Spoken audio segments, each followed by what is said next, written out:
नमस्ते मेरे प्यारे विद्यार्थी मित्रों, मैं सोनार सर यूट्यूब के हिंदी शिक्षक इस चैनल पर मैं आप सबका स्वागत करता हूं। आज हम कक्षा 9वीं हिंदी लोक भारती का एक नया पाठ देखने वाले हैं जिसका नाम है अपराजेय, जिसकी विधा है वर्णनात्मक कहानी और जिसके रचनाकार अर्थात लेखिका है कमल कुमार। लेखिका कमल कुमार की कहानियाँ जीवन के अनुभव की कहानियाँ है।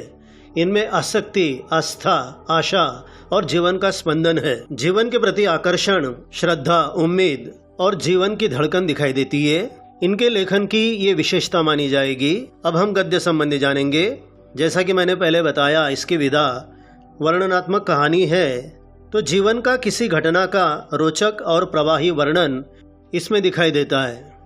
प्रस्तुत कहानी के माध्यम से लेखिका ने मनुष्य को प्रत्येक परिस्थिति का सामना करने हेतु तत्पर रहने के लिए प्रेरित किया है। जीवन यापन करते समय हमें कई प्रकार के सुखों का, दुखों का, मुसीबतों का सामना करना पड़ता है। तो जिस तरह हम सुखों को गले लगाते हैं, उसी तरह हमें दुख को भी गले लगाना चाहिए और आशा का दामन थामकर हमें अपना जीवन आगे बढ़ाना चाहिए। इससे पहले कि हम पाठ शुरू करें, एक आवश्यक बात मैं आपको हमेशा की तरह बताना चाहता हूँ। जिन कठिन शब्दों के नीचे मैंने अधोरेखांकन किया हुआ है, स्पष्टीकरण देते समय मैं उनका अर्थ आपको बतला दिया करूँगा। इस वर्णनात्मक कहानी में जो कुछ महत्वपूर्ण पात्र है, उसमें अमरनाथ ये कहानी का केंद्र बिंदु है। अनिल और धीरज ये उनके दो बेटे हैं। इसके अलावा अमरनाथ के परिवार से स्नेह संबंध रखने वाले चोपड़ा जी ये उनके शुभ चिंतक है और अस्पताल में डॉक्टर या नर्स ये अन्य पात्र है।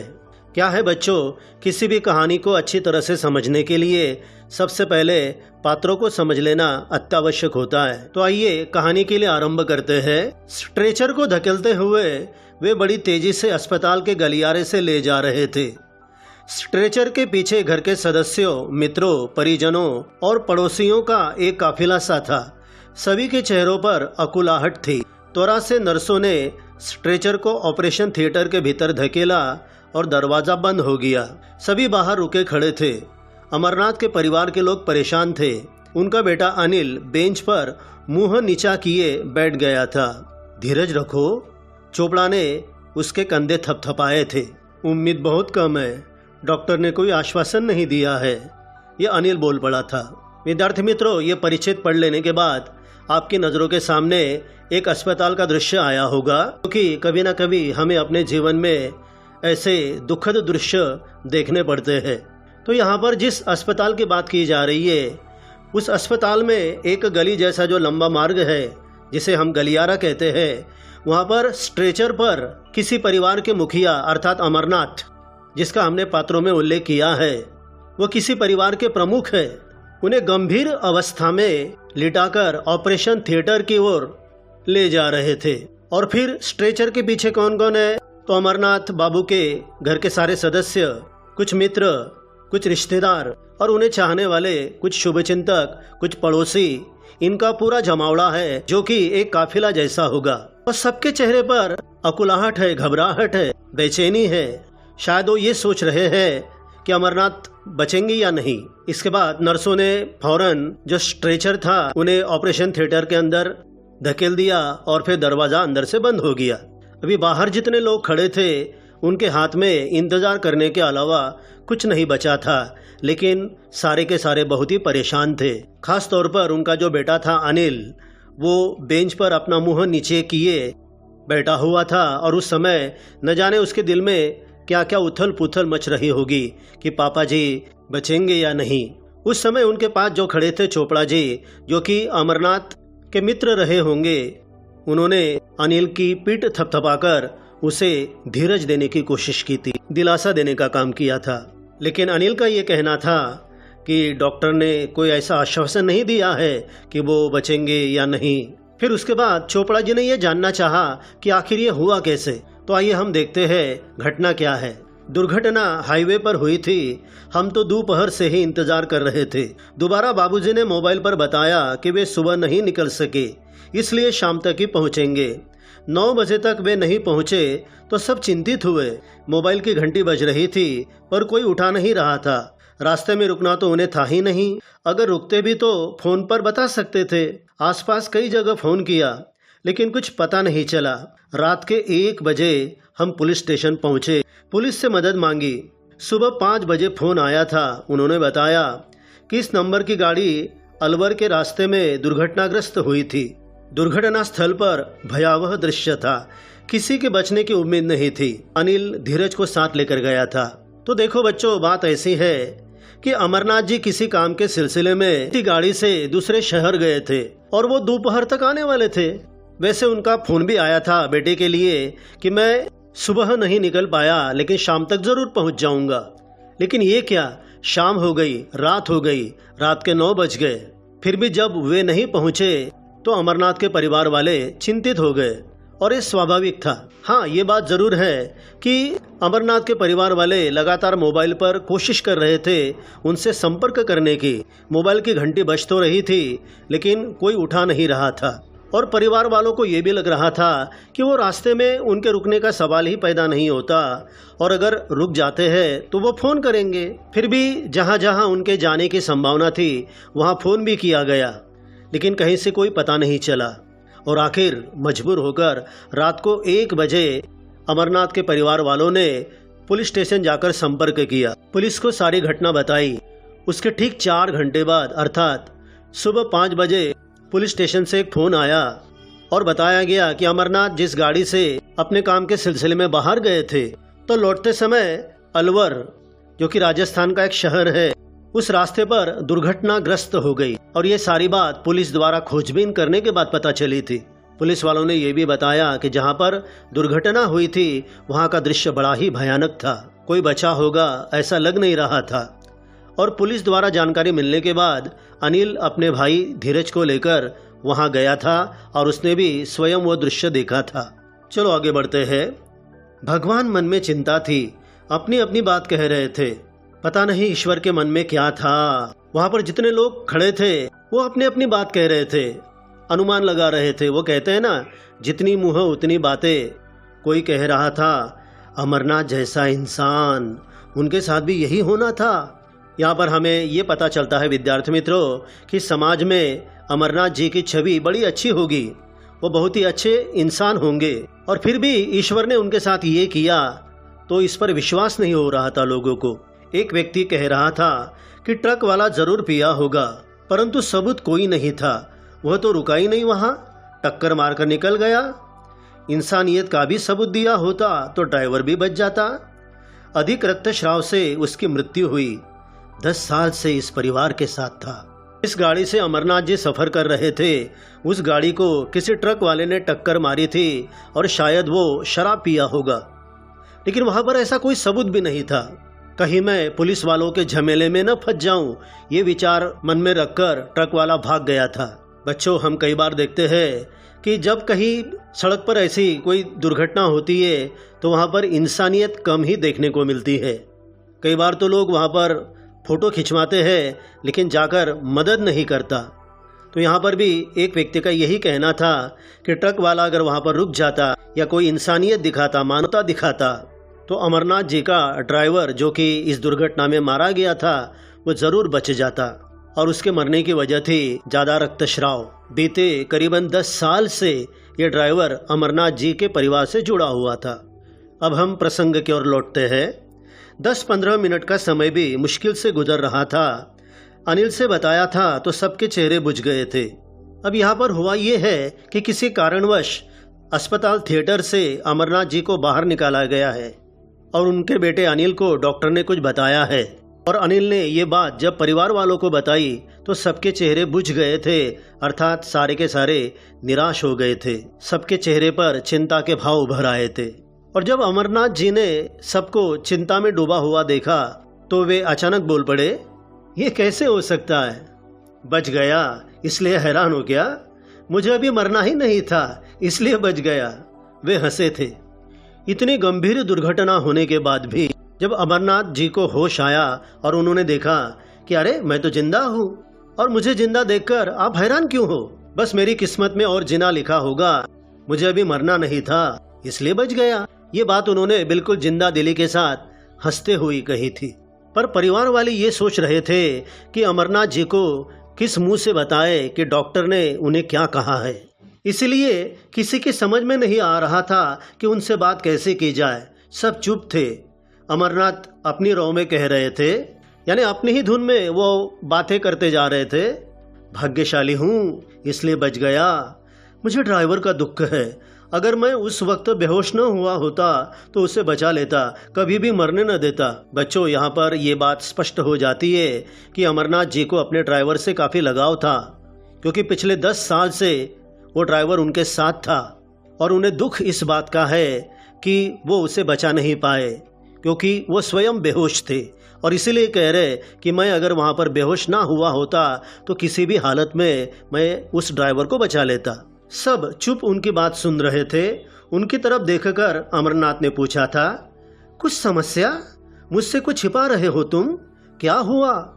पता नहीं अमरनाथ जी को ऐसा लगा कि मेरे परिवार वाले मुझसे कुछ छिपा रहे हैं, इसलिए उन्होंने ये सवाल किया था। अनिल ने डॉक्टर की तरफ देखकर कहा था, आप ही बता दीजिए डॉक्टर, दुर्घटना तो जरूर हुई थी, लेकिन नुकसान क्या हो गया है ये बताने की हिम्मत उसे नहीं थी।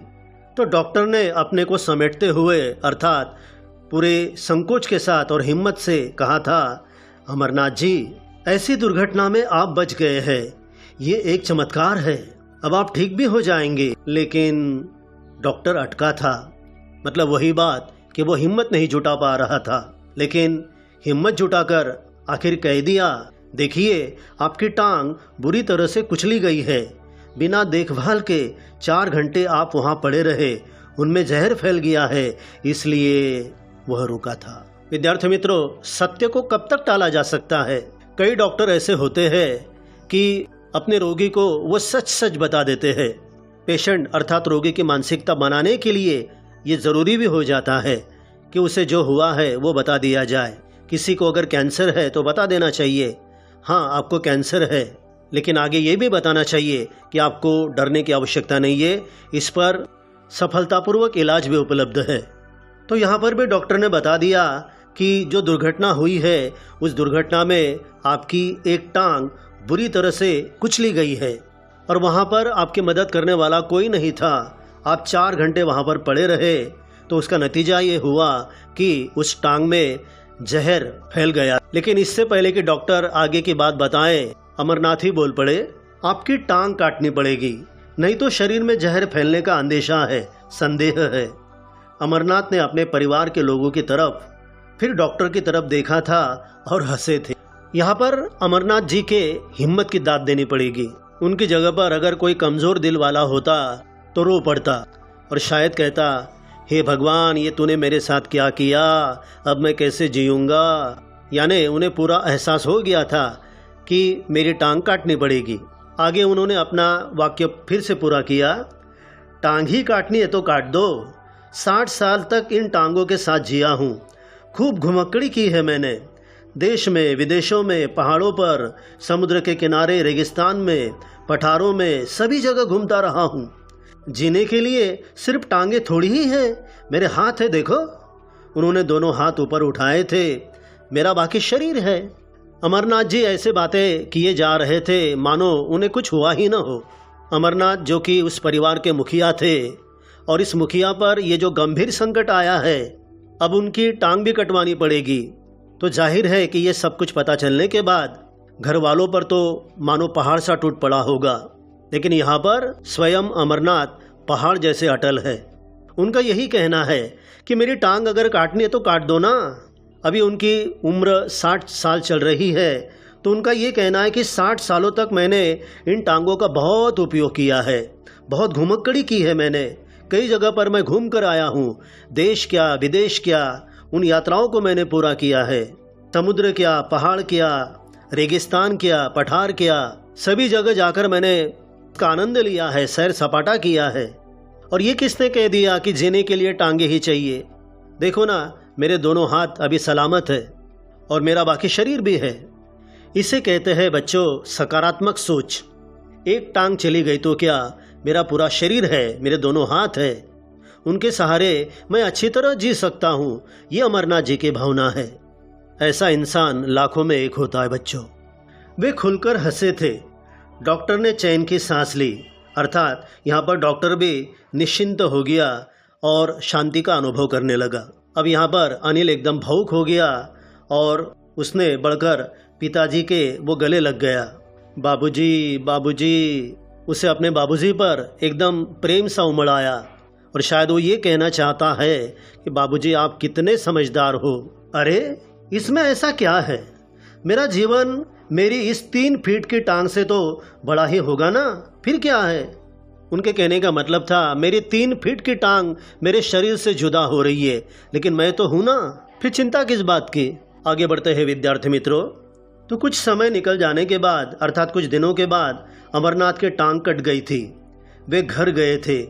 एक स्वचालित व्हील चेयर, अर्थात जिसे स्वयं चलाया जा सकता है, ऐसी व्हील चेयर जिसमें छोटे छोटे पहिए लगे होते हैं, उनके लिए आ गई थी, जिस पर बैठकर वे घर भर में घूमते थे।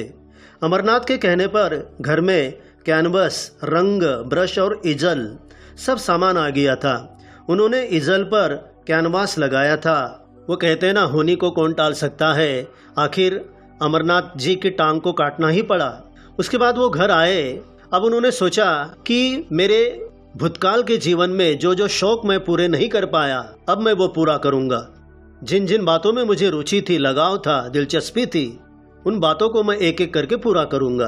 तो इसी बात को ध्यान में रखकर उनके लिए जो एक चित्र बनाने का पटल होता है, अर्थात कैनवस, पेंटिंग करने के लिए आवश्यक रंग, ब्रश और इजल, अर्थात एक लकड़ी का स्टैंड होता है, ये सारी चीज़ें आ गई।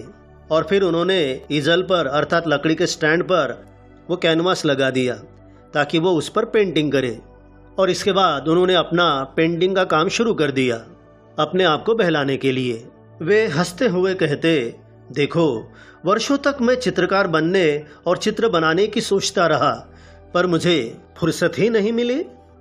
यानी वो कबूल करते हैं कि उन्हें चित्रकारी का शौक था, हुनर भी था, लेकिन समय के अभाव के कारण वो ये शौक कभी पूरा नहीं कर पाए। वो आगे कहते हैं, मैंने विश्व भर में कला दीर्घाओं में विश्व के बड़े बड़े चित्रकारों के चित्र देखे हैं और सराहे हैं। अर्थात उन्होंने पूरे विश्व में, पूरे संसार में जहाँ कहीं चित्रकला की प्रदर्शनियाँ लगती थी, वहाँ पर उन्होंने जाने का प्रयास किया था और वहाँ के चित्र देखकर उनकी जी भर के तारीफ भी की थी।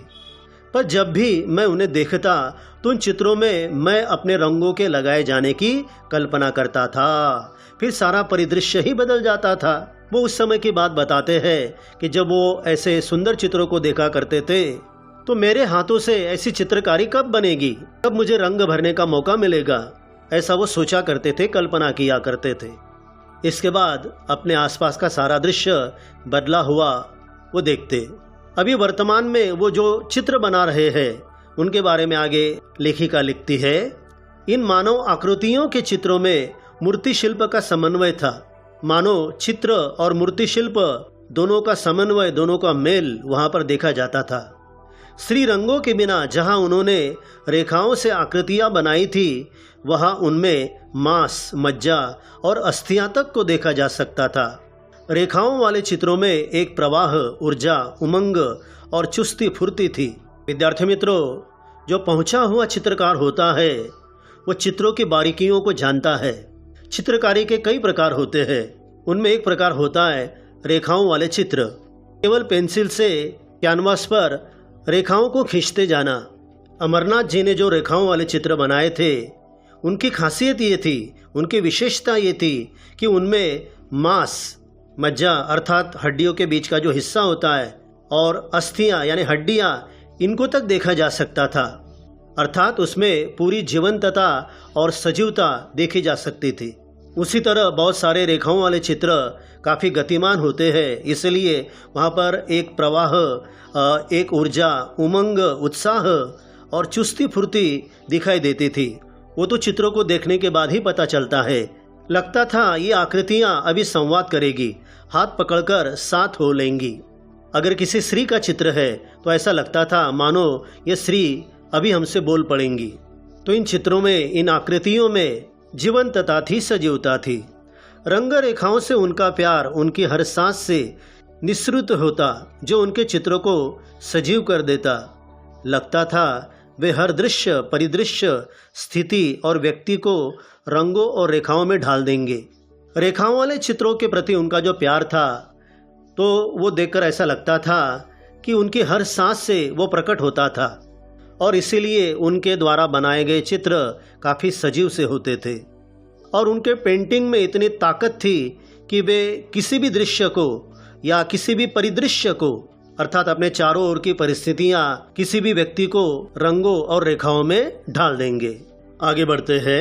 अमरनाथ घर के भीतर कैनवास पर फूलों, पत्तों, झरने और हरियाली के चित्र बनाते। वही घर के बाहर की जितनी खुली जमीन थी, माली के साथ उन्होंने उस जमीन को तैयार करवाया था। सामने की जमीन में बगीचा बनाया था जिसमें रंग बिरंगे मौसम के फूल क्यारियों में लगाए थे। उन्होंने ऋतुओं के क्रम से फूलों के पौधे लगवाए थे। गर्मी के बाद बरसात और बरसात के बाद सर्दी के पौधों में फूल खिलते। घर के पीछे की जमीन में उन्होंने फलों के पेड़ लगा दिए थे। घर की चार दीवारी के साथ फूलों और फलों की बेलें चढ़ा दी थी। विद्यार्थी मित्रों, ये पढ़ने के बाद इतना तो आप जरूर जान गए होंगे कि अमरनाथ जी प्रकृति प्रेमी है। प्रकृति में जो विविध बातें हैं उनसे उन्हें बड़ा प्यार है और इसीलिए कैनवास पर भी उन्होंने ऐसे ही चीज़ों को उतारा। अर्थात कैनवास पर फूल हो, पत्ते हो, झरने हो या फिर हरियाली हो, ऐसे प्रकृति से जुड़े हुए वो चित्र बनाते। और जो बात घर के भीतर थी वही बात घर के बाहर भी थी। अर्थात अपने घर के बाहर या घर के आसपास जो खुली जमीन थी वहाँ पर उन्होंने बागबानी करने की तैयारी शुरू कर दी। अर्थात सबसे पहले उन्होंने उस जमीन को बगीचे के काबिल बनवा लिया। अर्थात उस मिट्टी को उन्होंने अच्छी तरह से उपजाऊ बना लिया और वहाँ पर उन्होंने बगीचा भी बनाया। और मौसम के मुताबिक वहाँ पर कई क्यारियों में रंग बिरंगे मौसम के फूल भी लगा दिए। और जिस तरह मौसम बदलता है, ऋतुएं बदलती है, उसी क्रम से वो फूलों के पौधे भी लगवाते गए। पहले गर्मी, उसके बाद बरसात और बरसात के बाद सर्दी। हर ऋतु का आनंद उठाना उन्होंने शुरू किया। घर के पिछवाड़े जो जमीन थी वहाँ पर उन्होंने कुछ फलों के पेड़ भी लगा दिए और जो घर की चार दीवारी थी उसके साथ फूलों और फलों की बेलें उन्होंने चढ़ा दी। केवल बीज बो दिए और हट गए ऐसा नहीं, वो पूरी तरह से उसकी देखभाल भी करने लगे। और ये सब करते हुए उन्हें काफ़ी कष्ट भी महसूस होता होगा, लेकिन ये उन्हें महसूस नहीं होने दिया। इसे कहते हैं जीवन के प्रति आशावादी दृष्टिकोण। मुझे बहुत तकलीफ होती है, मुझे बड़ा दुख है, इस बात का एहसास अगर घर वालों को हो गया तो वो क्या सोचेंगे, वो दुखी हो जाएंगे। शायद यही सोचकर वो हमेशा अपने आप को खुश रखने की कोशिश करते। घर और बाहर के लोग आश्चर्य से उनकी ओर देखते, वे हंसते। मैं जीवन का व्याकरण बना रहा हूँ, जीवन के अछूते सच के शिखर पर चढ़ने के लिए सीढ़ियाँ लगा रहा हूँ कहकर हंसने लगते। ये वाक्य बड़ा महत्वपूर्ण है बच्चों, जिसके नीचे मैंने अधोरेखांकन किया हुआ है। शायद वो ये कहना चाहते हैं जीवन का एक ऐसा ऊंचा शिखर है जो बड़ा आनंददायी है, लेकिन अब तक मैंने उसे स्पर्श नहीं किया था। अब उस पर चढ़कर वो आनंद लेने के लिए मैं एक एक सीढ़ियाँ लगा रहा हूँ। तो सीढ़ियाँ लगाने से मतलब है पहले चित्रकारी करना, उसके बाद बगीचा वगैरह बनाना, फूलों और फलों की बेलें चढ़ाना आदि आदि। और ऐसा कहकर वे हंसने लगते। और ये देखकर, उनका ये स्वभाव देखकर आसपास के पड़ोसी या उन्हें जानने पहचानने वाले लोग आश्चर्य से भर जाते। और मुझे तो लगता है इन लोगों को अमरनाथ जैसे जरूर जीवन जीने की प्रेरणा भी मिलती होंगी। कुछ समय और बीत गया। डॉक्टर ने खून की फिर से जांच करवाई थी। खून की जांच की रिपोर्ट आई तो वह परेशान हो गया था। घर के लोग चिंतित थे, अब क्या हो गया। डॉक्टर ने बताया था बीमारी फिर से पसर रही है। उनकी दाईं बाह में खून की गर्दिश बंद हो गई थी। देखो बच्चों, कभी कभी हमारे जीवन में मुश्किलों का, कठिनाइयों का, दुखों का ऐसा सिलसिला शुरू हो जाता है कि वह थमने का नाम ही नहीं लेता। पता नहीं भगवान हमारी परीक्षा लेता है।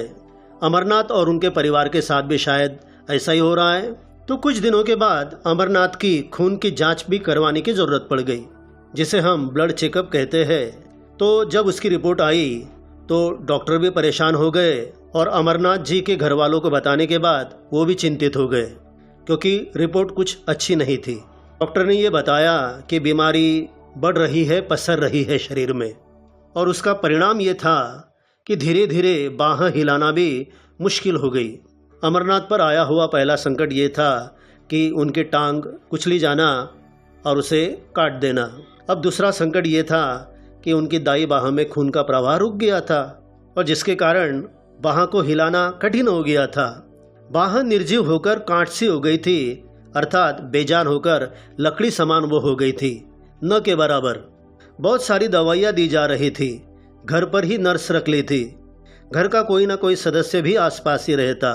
डॉक्टर ने बताया जहर फैल गया है, अब और रुका नहीं जा सकता, पहले से भी ज़्यादा भयावह स्थिति, बाह काटनी पड़ेगी। हो सकता है कि यहाँ पर डॉक्टर साहब ने पहले पहले इस बाह को बचाने की कोशिश की होगी और इसीलिए उन्हें बहुत सारी दवाइयाँ भी दी गई थी ताकि बाह को काटने की नौबत ना आए। घर के सारे लोग तो उनकी देखभाल कर ही रहे थे, इसके अलावा एक नर्स भी घर पर रख ली गई थी। लेकिन बहुत सारी दवाइयाँ देने के बाद भी डॉक्टर ने देखा कि समस्या बरकरार है, उस बाह में विष फैलता जा रहा है और अब बाह को काटने के अलावा कोई दूसरा चारा नहीं है। और ये सब सुनने के बाद घर के लोग सन्न थे, यानी स्तब्ध हो गए। ये दूसरा दुख का पहाड़ उन पर टूट पड़ा, अर्थात वो भय और चिंता के मारे एकदम स्तब्ध से हो गए थे। लेकिन फैसला तो बाबूजी को ही लेना था, वे वैसी हंसी हंसे थे। जब ये सारी सच्चाई बाबूजी को बताई गई तो वो फिर एक बार पहले की तरह ही हंसे थे जब उनके टांग काटने के बारे में उन्हें बताया गया था। बाबूजी कहते हैं आखिर मैं बाह तो नहीं हूं ना। उनका कहने का मतलब ये है केवल बाह काटनी है ना, बाह यानी मैं, ऐसा तो है नहीं। सप्ताह भर बाद अमरनाथ अस्पताल से लौट आए थे। उनकी दाई बाह काट दी गई थी। उन्होंने जल्दी ही बाएं हाथ से अपना काम करना सीख लिया था। धीरे धीरे वे अपने सारे काम खुद ही करने लगे थे। उनके लिए खुले कमीज सिलवाए गए थे।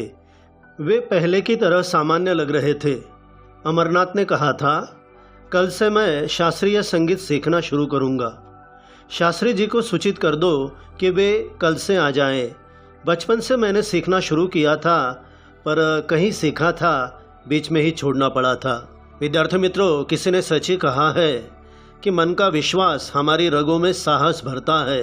सबसे पहले तो उन्होंने अपनी टांग कटवाने के लिए डॉक्टरों को अपनी सहमति दर्शाई थी और अब दाई बाह कटवाने के लिए भी वो राजी हो गए थे।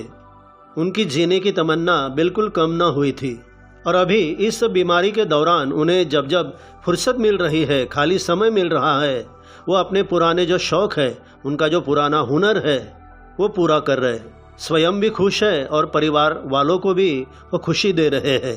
तो जब उनकी दाई बाह कट गई तो जल्दी ही उन्होंने अपने बाएं हाथ से जो भी काम है उसे करना सीख लिया। उन्हें ज़्यादा दूसरों पर निर्भर रहने की आदत नहीं थी। वो अपना सारा काम स्वयं करने लगे थे। उनकी सुविधा के लिए खुले कमीज वो भी सिलवाए गए और सामान्य व्यक्ति की तरह वो अपना जीवन यापन करने लगे। बाद में उन्होंने अपने परिवार वालों से कहा कि चित्रकारी हो गई, बागबानी हो गई, वो तो मैं करता ही रहूँगा, लेकिन अब मुझे शास्त्रीय संगीत भी सीखने की इच्छा पैदा हो गई है। बचपन में भी उन्होंने ये सीखना शुरू किया था, लेकिन किसी कारणवश वो आगे नहीं बढ़ पाए थे। तो अभी वो हुनर, वो शौक़ वो पूरा करना चाहते हैं। तो वो कहते हैं कि किसी शास्त्रीय गायक को, शास्त्री जी को घर आने के लिए सूचित कर दो। आगे बढ़ते हैं। शास्त्री जी आ गए थे। अमरनाथ ने शास्त्रीय गायन सीखना शुरू कर दिया। सुबह का समय उनके रियाज का समय था। किसी गीत या संगीत का जो अभ्यास किया जाता है उसे रियाज कहते हैं, जो कि उन्होंने सवेरे के समय वो शुरू कर दिया। दिन में शास्त्री जी आते थे, शाम को फिर अभ्यास करते, अर्थात उसकी प्रैक्टिस करते। पहले रंग और रेखाएं थी, अब स्वर लहरियाँ थी, यानी पहले चित्रकारी और अब गायन। स्वर साधना में वे ध्वनियों का आह्वान करते। अपने गले से अच्छा स्वर निकालना मानो वो स्वरों को चुनौती दे रहे थे। कभी ध्रुपद की गायकी की खुली खेलते, अवतरित होते।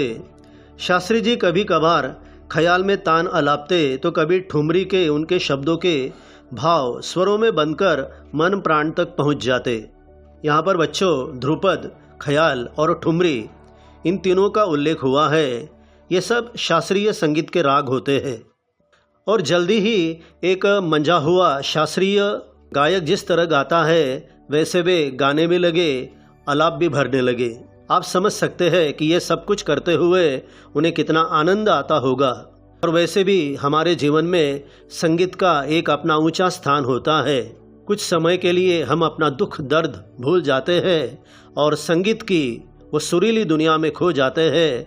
वैसा ही अमरनाथ जी का हुआ, जहाँ लौकिक और अलौकिक अर्थात सांसारिक और स्वर्गीय या फिर अद्भुत अपूर्व जिसे कहा जा सकता है, भौतिक और आत्मिक, भौतिक यानी इस संसार से जुड़ा हुआ, आत्मिक यानी आत्मा से जुड़ा हुआ, तथा स्थूल और सूक्ष्म की सारी सीमाएं टूट गई थी।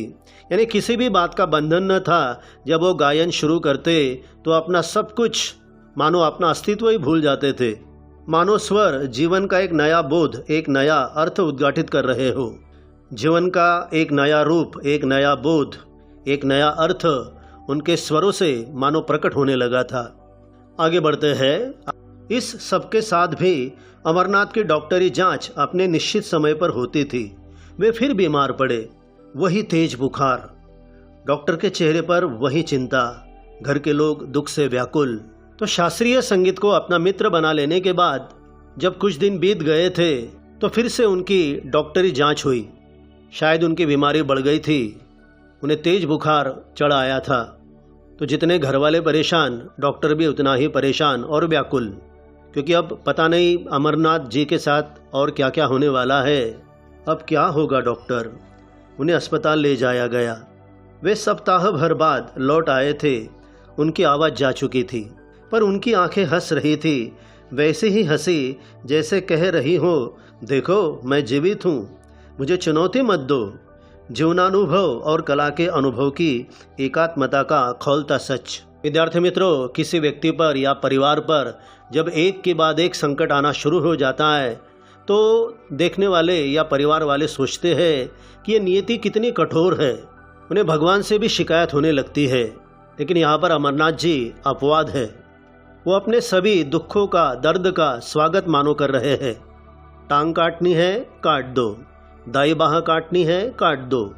अब पता चला उनकी आवाज़ चली गई है, जाने दो। लेकिन उनकी आंखों में बिल्कुल वैसी ही हंसी है जैसे पहले थी। और वो कहना चाहते हैं कि देखो मैं जीवित हूँ, जिंदा हूँ, और मुझे चुनौती देने का काम मत करो। अब तक बिताए हुए जीवन में उन्होंने जो जो अनुभव लिए थे और उनके पास जो कलाएं थी, इन दोनों में उन्होंने ऐसा मेल बिठा लिया था और वही एक सच था।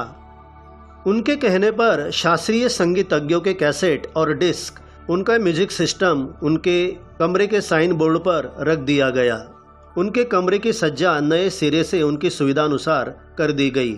उन्होंने इशारों से बताया था, मैंने संगीत सीखा पर सुना तो था ही नहीं, मेरी साधना अधूरी रही। जिन्होंने अपनी साधना पूरी की उनकी सिद्धि का लाभ तो ले ही सकता हूँ। उनकी दिनचर्या बदल गई थी।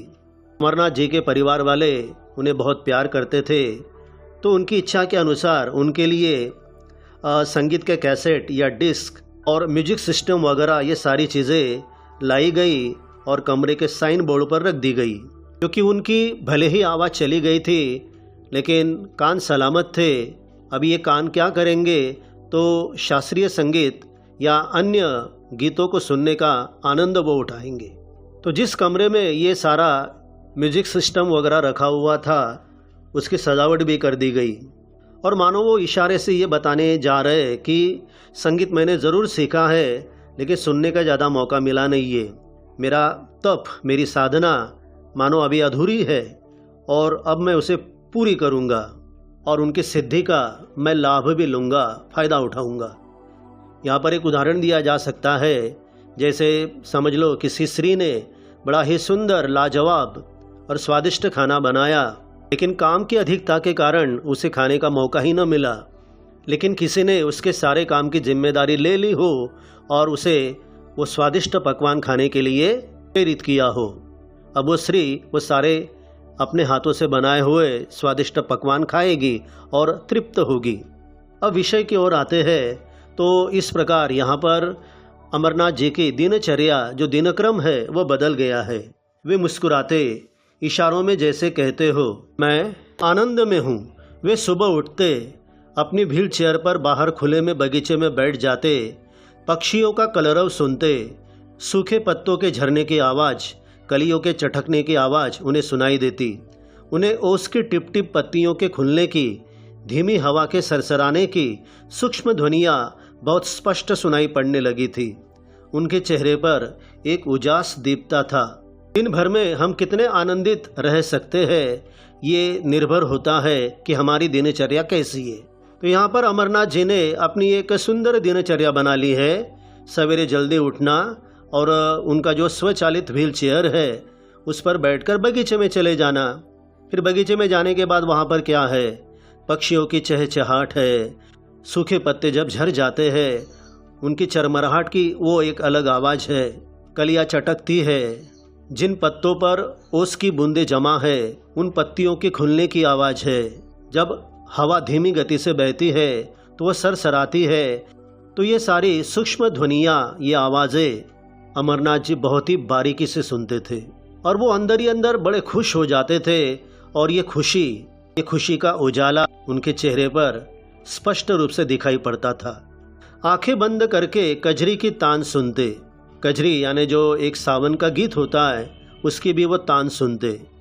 दिन में वे अपनी रुचि और समय की अनुकूलता से शास्त्रीय गायन की सीढ़ी सुनते।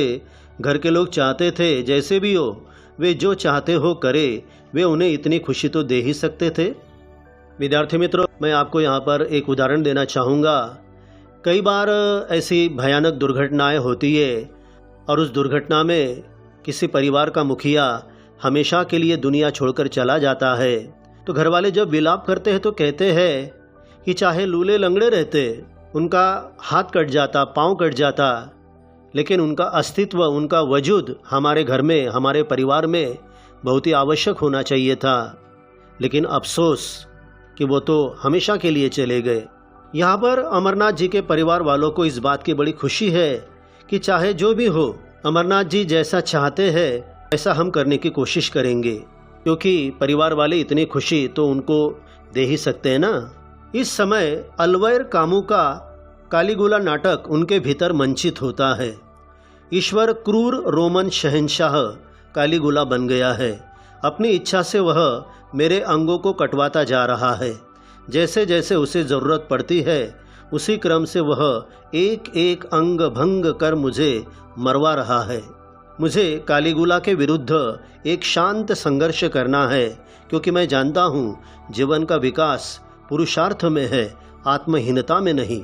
लेखिका ने एक यहाँ पर नाटक का उल्लेख किया है जिसका नाम है कालीगुला नाटक। बहुत वर्ष पहले ये नाटक लिखा गया था, जिसमें एक क्रूर रोमन सम्राट होता है। उसकी क्रूरता इस सीमा तक होती है कि वो जिससे कोई अपराध हो गया हो वो उसके एक एक अंग काटता जाता है। कभी हाथ काटता है, कभी पाँव काटता है, रक्त से लुहलुहान उसे कर देता है और आखिर में उसकी गर्दन तक वो काट देता है।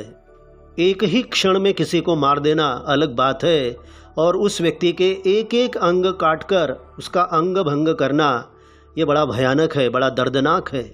और ईश्वर मानो वही रोमन सम्राट बनकर मेरे एक एक अंग कहीं काट तो नहीं रहा है, ये नाटक मेरे साथ तो नहीं खेला जा रहा है, ऐसा अमरनाथ जी सोचते। लेकिन वो कहते हैं कि मैं डरने वाला नहीं हूँ। मुझे क्या करना है अभी, ये जो कालीगुला है इसके विरुद्ध लड़ना है, शांतिपूर्ण ढंग से मुझे संघर्ष करना है। क्योंकि वो ये यहाँ पर बताना चाहते हैं कि जीवन का जो विकास है वो पुरुषार्थ में है, अर्थात अपने लक्ष्य की प्राप्ति के लिए जी तोड़ प्रयत्न करने में है। और मैं अपनी जो योग्यता है उस पर अविश्वास भी नहीं दिखा सकता। अंतिम परिच्छेद लेते हैं बच्चों। वे सोचते सारे गत्यावरोध समाप्त हो, यानी मेरे जीवन में आने वाली एक एक जो बाधाएं हैं वो जल्दी से समाप्त हो जाए, दूर हो जाए। निर्बंध हूँ मैं, यानी मैं बंधन मुक्त हूँ। जीवन का हर पल, हर वस्तु, हर स्थिति अद्वितीय हो। मेरे साथ जो हो रहा है इसके बारे में वो सोचते हैं कि ये कोई नई बात नहीं है, जीवन होता ही ऐसा है, उसका हर पल, हर क्षण, हर वस्तु और हालात ये अद्वितीय हो सकते हैं। मेरे अपराजेय आस्था जीवन के अंतिम साक्ष्य में मुझे निर्भय कर दे। अर्थात मरते समय भी मेरे मन में किसी प्रकार का डर ना रहे, मरते समय मेरे मन में ये भावना रहे कि मैं अपराजेय हूँ, कि जिसे कोई जीत न सका, और जीवन के अंतिम क्षण में बड़ी निर्भयता के साथ, निडरता के साथ मैं मृत्यु के हवाले हो जाऊंगा। तो विद्यार्थी मित्रों, यहाँ पर ये पाठ, ये कहानी समाप्त होती है। जहाँ तक मुझे लगता है ये पाठ अत्यंत प्रेरणादायी है। इसके भाग्य में क्या लिखा है, कितना सुख लिखा है, कितना दुख लिखा है, ये कोई नहीं जानता। लेकिन कोई भी दुख हो, कोई भी दर्द हो, कोई भी हादसा हो, वो हो जाने के बाद हमें निराश नहीं होना है। ये भी जीवन का एक अंग है, एक रूप है। ये समझकर हमें उन दुखों को गले लगाना चाहिए और अपने भीतर आशा का संचार करते हुए खुशी खुशी जीवन में आगे बढ़ना चाहिए। शायद ईश्वर की यही इच्छा हो, ये भाव अपने मन में रखना चाहिए। मुझे पूरा विश्वास है कि ये वीडियो आपको ज़रूर अच्छी लगी होगी। तो YouTube पर मेरा जो चैनल है हिंदी शिक्षक या सोनार जीएन, आप उसे अवश्य सब्सक्राइब कीजिएगा। धन्यवाद।